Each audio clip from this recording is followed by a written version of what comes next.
Ngayon, itong corruption, it has to stop.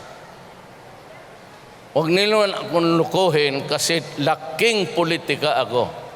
Lumaki ako, ang tatay ko naging gobernador. Isa pa doon yan, Region 11, malaki yan.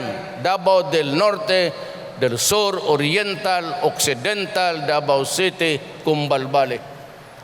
Noong panahon ng tatay ko, iisa lang yan. Laking politika ako, lahat alam ko in and out.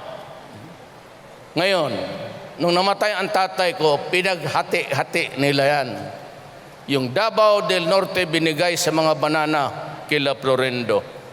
Yung Davao Oriental binigay kay Rabat. Yung basketball player, sawa si Edith Nakpil. Yung del Sur kila Danding, pati mga Almendras. Ang Davao City binigay ni Marcos kay Mayor Lopez kasi brad niya sa Sigmaro, sa UP. Yan ang distribution ng Davao ngayon. Nung naging abogado ako, naging fiscal ako, I was one of the two tanod bayan prosecutor.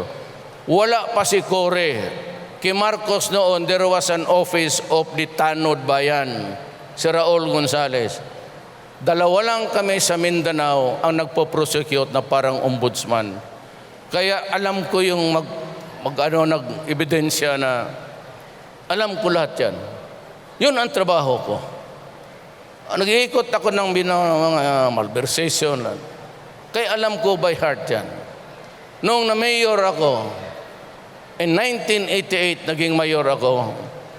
2016 na ngayon, mayor pa rin ako ng Davao. Kaya yan ang history ko. Kaya alam ko, so it has to stop. Sino yung taga-LTO dito? Kasi gusto kong purihin. Walang taga-LTO dito? Kasi pagkatapos ko ng puri sa'yo, suntukin kita. Alam mo bakit? Ako nagbayad para sa lisensya ko na plastic 1 year ago, pati yung plate number ko. Ewan ko kung anong nangyari. Lahat tayo, resibo pa rin, tapos temporary permit lang ang pag-drive. At yung plate number, hanggang ngayon, wala. Matatapos na lang si Aquino. God. Matatapos na lang. Wala pa plate number.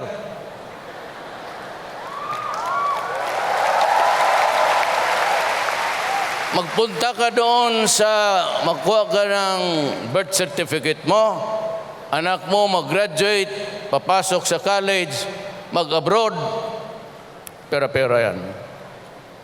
Kuha ka ng business permit, pangkaraniwang buhay ng Pilipino yan. Alam ko yan. Ayan, wala sa Davao. Papatayin talaga.